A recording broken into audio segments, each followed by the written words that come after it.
The old man did not bow. That was the first thing everyone noticed. The camera caught it by accident, a jittery frame from a local Burkina Faso broadcaster covering what was supposed to be a carefully choreographed event. A rural outreach visit, a handshake tour, soldiers in pressed uniforms, children waving small flags, a president framed as calm authority under the Sahel sun. The usual. But when Captain Ibrahim Traoré stepped forward, extending his hand, the old man remained still. His back was bent, his skin cracked by decades of heat and dust, his left eye clouded and pale. He wore a faded boo-boo stitched and restitched so many times it looked more like memory than cloth. Around him, soldiers stiffened.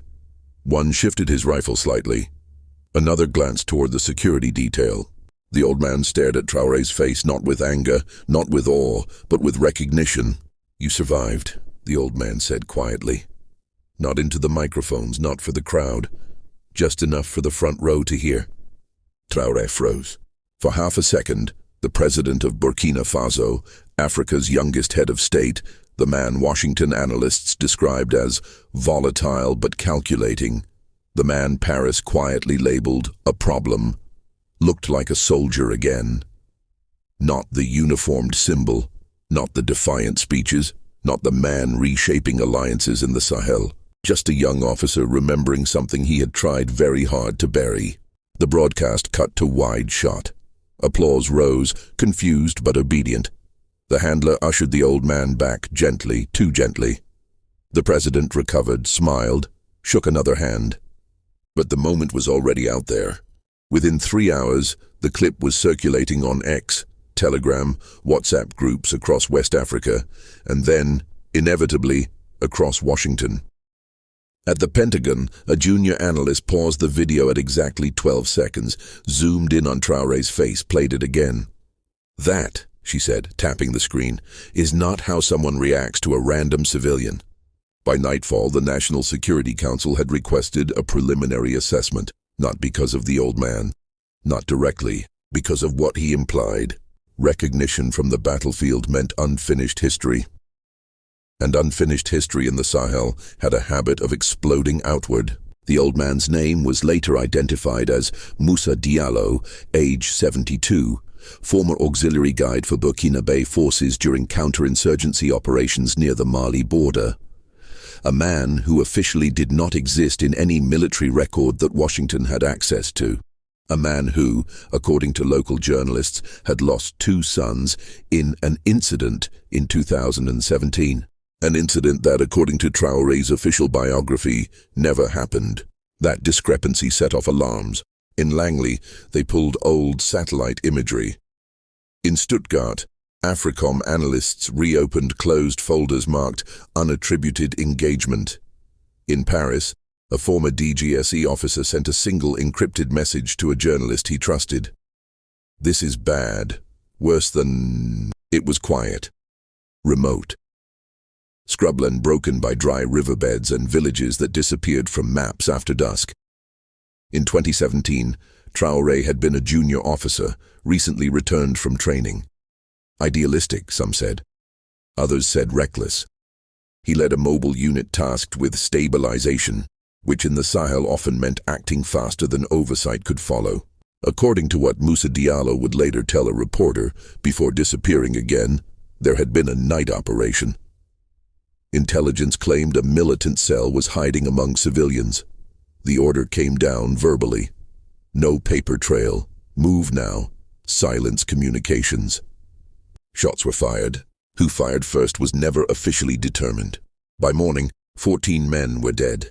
3 were confirmed militants. The rest were farmers, and 2 were Moussa's sons. He said Traoré had knelt beside one of the bodies. He said Traoré had looked sick. He said Traoré had promised quietly, "This will not be forgotten." And then it was, until now. When the video reached U.S. cable news, it was framed cautiously at first, a human interest angle. An emotional moment. But within hours, retired generals were brought on air. Former ambassadors leaned forward, voices lowered. "This matters," one said. Because Traoré's legitimacy rests on a narrative of moral clarity. If that cracks, everything shifts. In the White House Situation Room, a map of West Africa glowed softly. Burkina Faso sat at the center like a pressure point. To the north, Mali, already drifting away from Western influence. To the east, Niger, fragile, watching. To the south, coastal states quietly reinforcing borders. The Sahel was a fault line, and Traoré had been until now an unpredictable but coherent force. Anti-corruption rhetoric, military discipline, defiance toward Paris, strategic flirtation with Moscow, careful ambiguity toward Washington. But the old man introduced something else. Guilt, or worse, unfinished accountability. Inside Traoré's inner circle, panic spread quietly. Not loud arguments, not shouting, just the sudden appearance of men who had not been seen in months. Advisors who asked very specific questions. Phones that stopped working.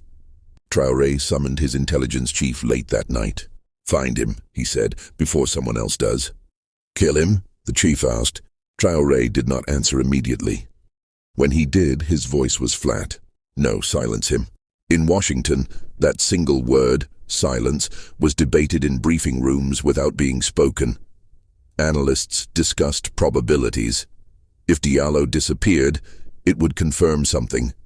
If he spoke, it could destabilize the regime. Either outcome created openings. The question was who would move first. A private U.S. intelligence contractor monitoring Sahel communications picked up a burst transmission 2 days later. Not from the Burkina Faso military. From a proxy militia operating along the border. The message was short. The old one has value. Value to whom was the problem? Russia had been expanding influence quietly, through advisors, security contractors, promises of sovereignty without lectures. France was scrambling to maintain relevance. The US was caught between principle and pragmatism, wary of another collapse that could send shockwaves through migration routes and terror networks. The old man, bent and tired, had become leverage. Moussa Diallo knew this instinctively. He had survived long enough to recognize danger.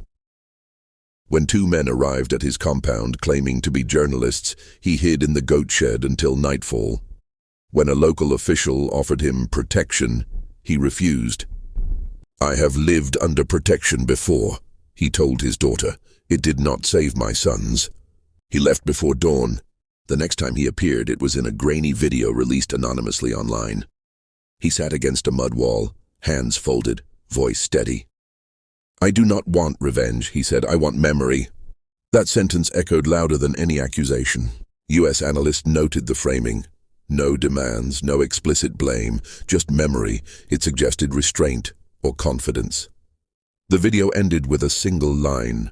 "Those who forget the dead will answer to them." Markets in Ouagadougou dipped slightly the next morning. Nothing dramatic.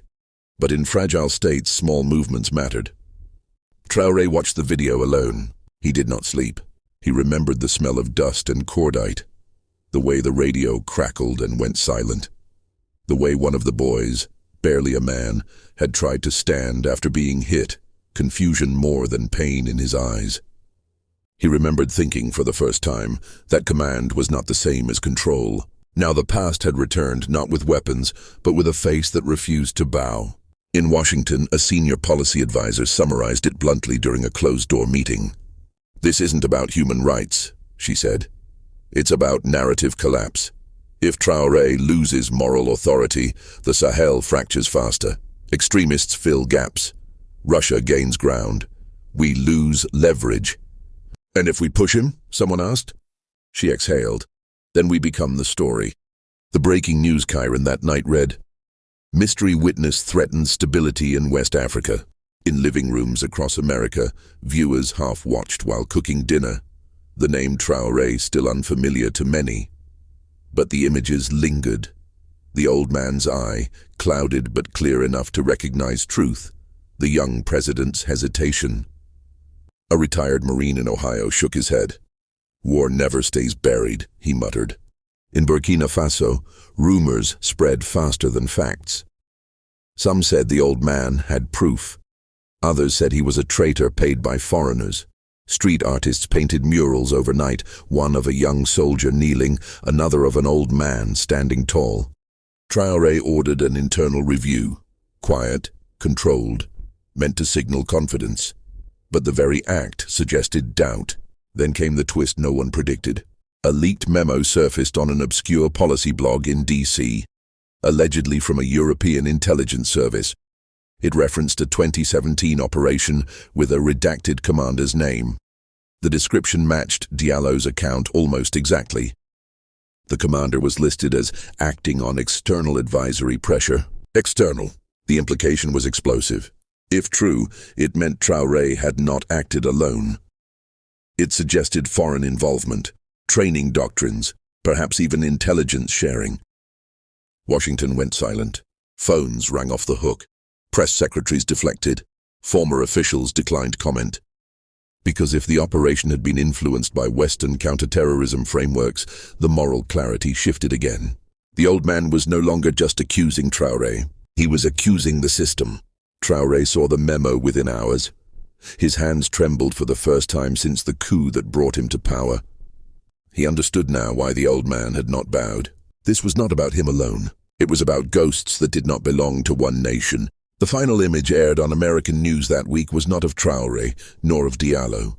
It was of a small village near the Mali border, empty at sunset, wind moving through abandoned fields. A correspondent's voiceover was quiet. In places like this, history doesn't end. It waits. And somewhere unseen, the old man was still alive. So was the memory, and neither had finished speaking.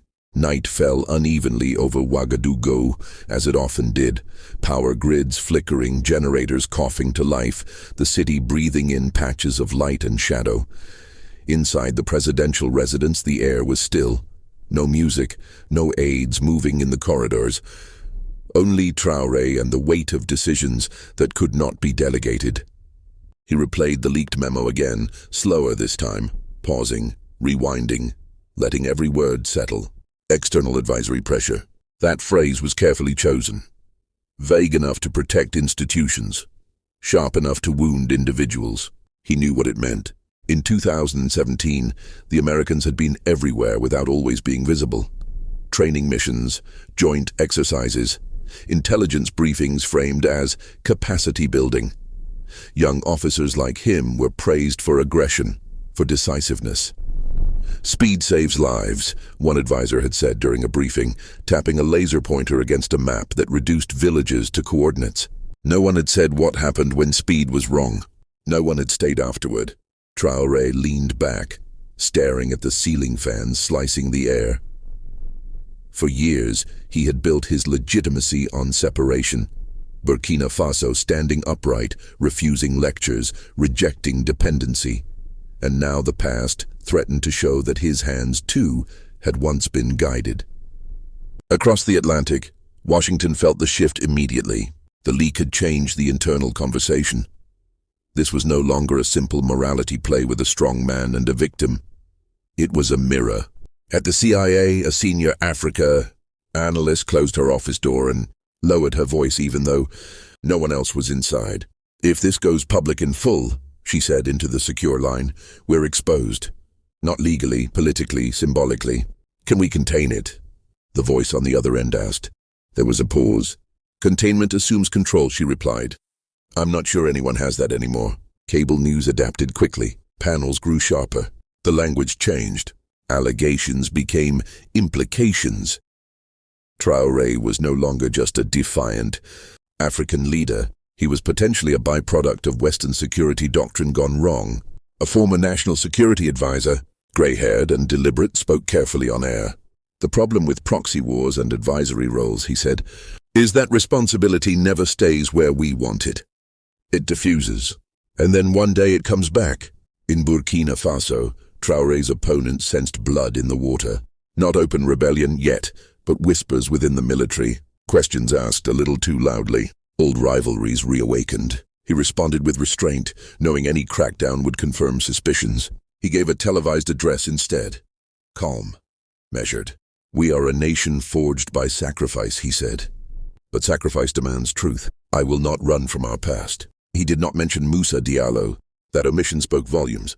Diallo, meanwhile, was no longer in Burkina Faso. U.S. intelligence picked up chatter suggesting he had crossed into northern Ghana with help from a network no one could fully map. Former soldiers, aid workers, smugglers bound together by shared disillusionment. He was moving slowly, deliberately, not hiding completely, letting himself be seen just enough. A message was being sent. A junior State Department official, watching the situation unravel, confided to a colleague late one night, "This feels like the beginning of something we won't finish." "What?" the colleague asked. "A reckoning," he said. "And we're not just observers." In Accra, Diallo was offered many things: protection, money, a platform. He refused most of it. When an intermediary hinted at asylum, he shook his head. "I am not running," he said. "I am arriving." He agreed to speak once more, just once. The interview was conducted by an independent American journalist known for patience more than provocation. They sat under a tree, the sound of traffic distant, the light soft. "Why now?" the journalist asked. Diallo looked at his hands, old hands, scarred hands.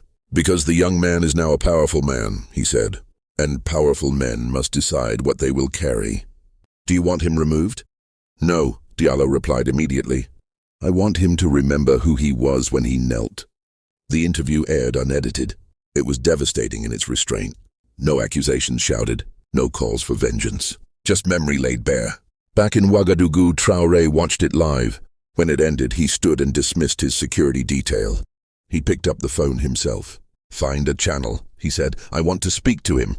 The room froze. "To speak, sir?" an aide asked carefully. "Yes," Traoré said. "Not to negotiate, not to threaten, to listen." In Washington, that development triggered an emergency assessment. Direct contact carried risks. If it went wrong, it could ignite unrest. If it went right, it could stabilize everything. Or expose more. The call was arranged through intermediaries. No recordings, no witnesses. Two men connected by a battlefield neither wanted to remember. Diallo spoke first. "You have grown into your uniform," he said. Traoré closed his eyes. "And you have not bowed," he replied. Silence followed, long, heavy. "I failed you," Traoré said finally, "not as a president, as a soldier." Diallo exhaled slowly. "I know," he said. "The question is whether you will fail again." Traoré did not answer immediately. Around the world, analysts waited, unaware the call was even happening. Markets watched, militaries watched, extremist groups watched for cracks. After the call ended, Traoré issued one final statement. Not defensive, not triumphant. "I will open the archives," he said, "all of them. Even where they implicate me, even where they implicate others." Washington went very quiet, because archives never belonged to one country. In the days that followed, no explosion came, no coup, no assassination. Just uncertainty. Files began to surface. Names, advisors, doctrines, shared responsibilities blurred across borders. The Sahel did not stabilize, but it shifted. In America, viewers watched the slow burn unfold, uneasy, reflective. Veterans recognized the pattern. Younger audiences asked questions their leaders struggled to answer. The old man returned to obscurity, his purpose fulfilled but unresolved. Traoré remained in power, but altered, less certain, more dangerous in his honesty. And somewhere between memory and policy, a lesson hovered unanswered. What happens when truth survives power? The world did not yet know, and that was the most dangerous part.